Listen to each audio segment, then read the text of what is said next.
So, Bismillahir Rahmanir Rahim. Now, I want to discuss with you the sentence of the sifa. So, if you watch the table again, we've covered this, maf'ul of the sentence, with qala, and without qala we have to use an. We've used khabar as a sentence, come directly. We've used mudhaf ilayh as a sentence with idha, lamma, idh, and we've also used yawma, and then we also use ma'tuf alayh and ma'tuf sentences. Correct? Yeah. Now we want to go on to the last type of sentence, last type of structure, where a phrase becomes a sentence, meaning a sifa is a sentence. Look at these two sentences here. In the first we have a big nation. What does big do? Grammatically. Sifa. Okay? What is it? A nation that believes. That believes would be that. Yeah, so what does the word that believes do? It's like an adjective. So it's the same as what? Sifa. This is one word or more than one word? One word. Or what is this? Two words. But well, that is not really important. But believes? One word. Yeah. It's one word, but if you look at it really, it means a nation that they believe. So it's a sentence. A sifa is an adjective, which is like descriptive. Descriptive. And normally it's one word, like big nation, strong people. But you can also have an adjective, it's called the relative clause. An adjective which describes a noun, but it's a whole sentence. The big man. So you got big. But it's saying the man, it says the big man, we describe him with a sentence. The man who helped me. Let's say, for example, I said to you, I saw a big book. Yeah. I read a big book. Yeah? So I describe book by saying big or beneficial. But if I say, I read a book which had lots of good grammar rules in it. So, had lots of grammar rules in it is doing what? The sentence that is describing the book. Yeah. So, okay, so now we're saying now, a sifa can also be a sentence. Do you understand? A sifa can be a sentence. For example, let's start this half first. Okay? جملة فعلية جملة اسمية؟ فعلية. بعثها as a فعل. You guys فعلية as a فعل. بعثها is جملة فعلية. Correct? So بعثها is going to be لفظ الجلالة is going to be فاعل, and غرابا is going to be مفعول. That much is done? Right.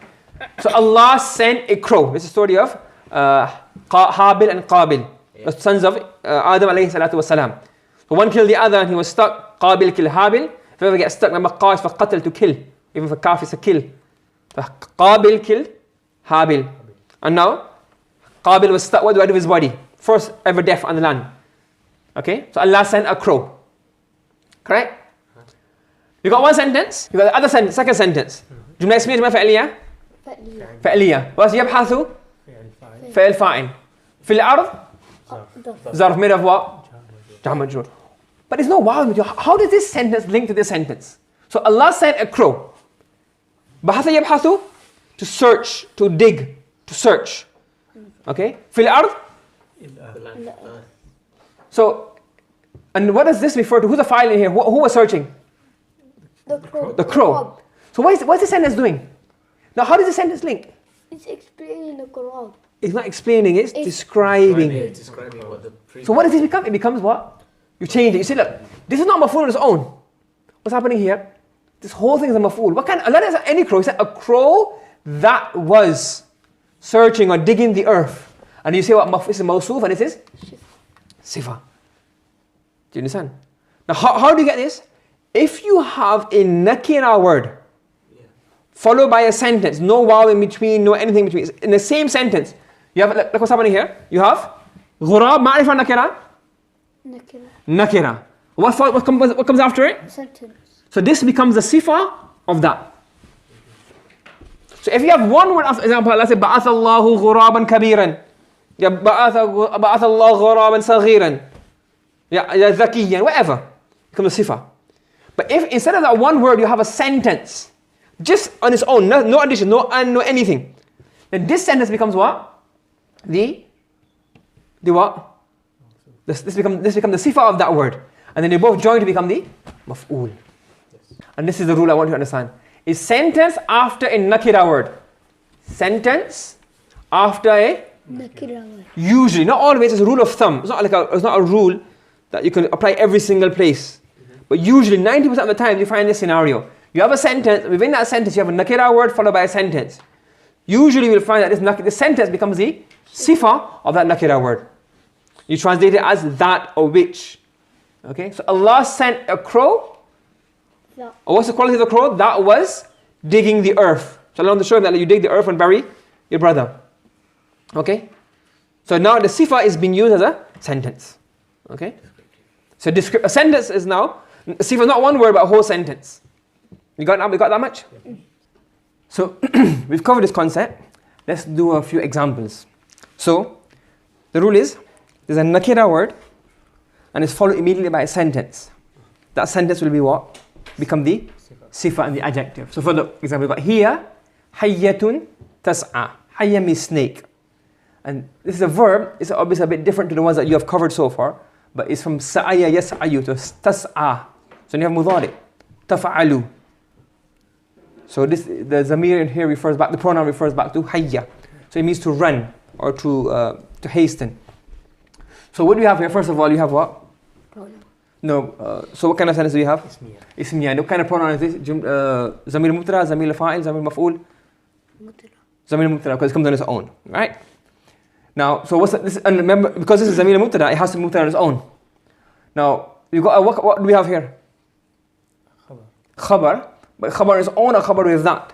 Khabar with tasa. Why? Because hayyatun is what? What kind of word is it? Ismiya. Well, not ismiya. It's not a sentence. If it was a sentence, it has to be alif lam. Has a ma'rifah, make a mubtada. This is nakira. So a nakira word followed by a sentence means what? It's just mawsuf. Mawsuf, and it becomes Sifa. sifa. The sifa is it one word or more than one word? It's a sentence. What kind of sentence? Ismiya, fa'iliya? Fa'iliya, so made of fa'il and fa'il.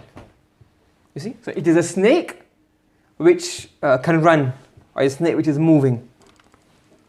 Let's try this one now. So هذا ذكر مبارك أنزلناه. So it's all yours. So let's see what do we do? How do you go about doing this? I want to do translation, try to keep everything. You want to do it yourself. Ismiya. Is jumla ismiya? Why? Because it starts with hada. Starts with hada, okay. Ismul ishara. The jumla, you don't have here, but it's jumla ismiya, correct? G? And hada would be the mubtada. Is it ismul ishara or is it mubtada? Well, it'll become mubtada eventually, but is it going to be mubtada directly or mubtada after it becomes a part of a phrase? Power phrase. Why? I think it's mubtada directly, in my opinion. What do you think here? Is the word after mushara ilay or is it?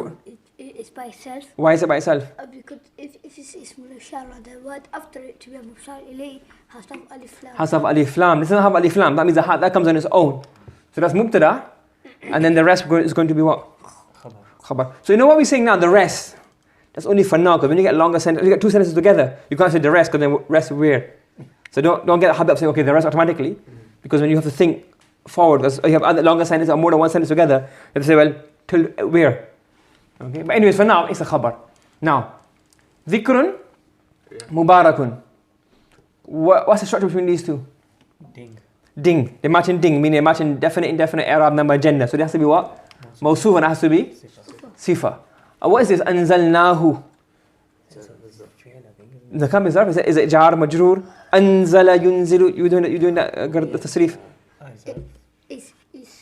Is it a sentence? You tell me.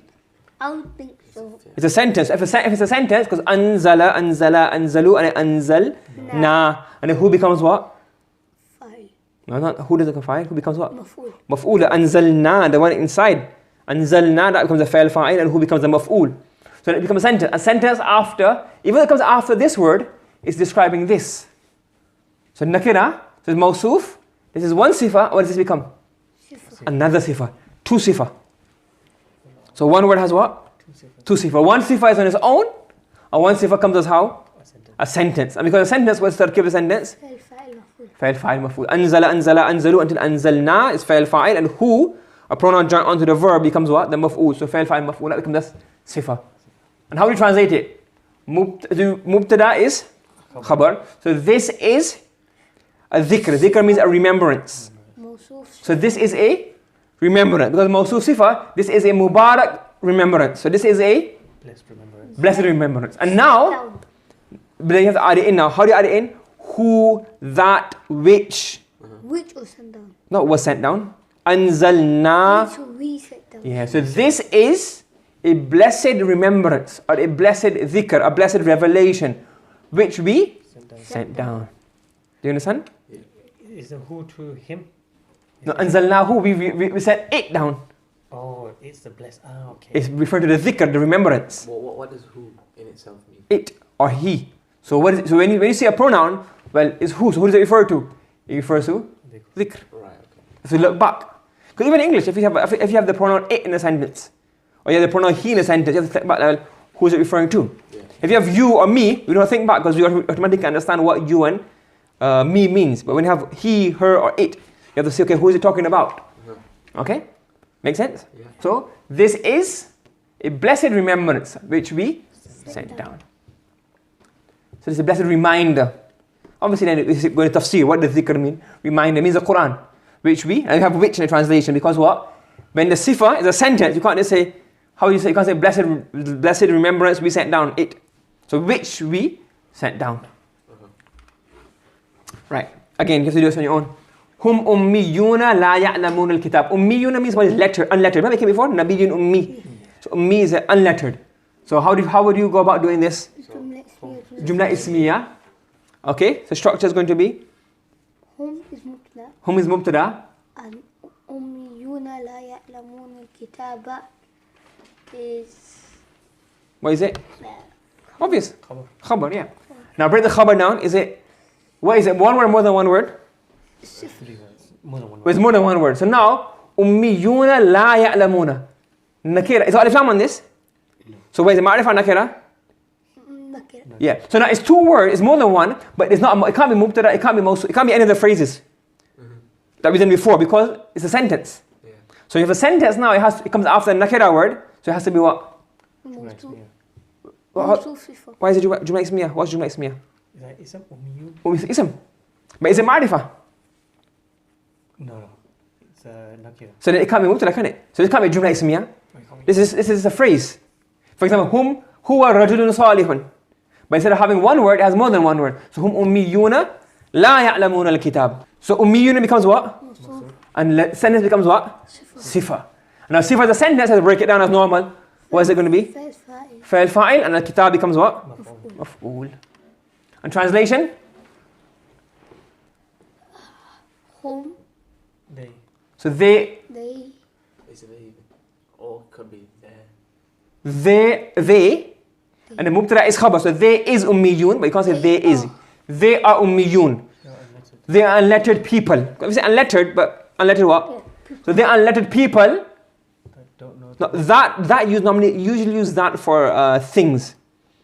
So not which is also for things. Who? So they are unlettered people who don't know. Alima ya'lamu, to know. Who don't know the book. So well then, they are unlettered people who know not. More posh way of saying it. Who do not know, who know not the book. You see what's going on? Yeah. Making sense? Yeah?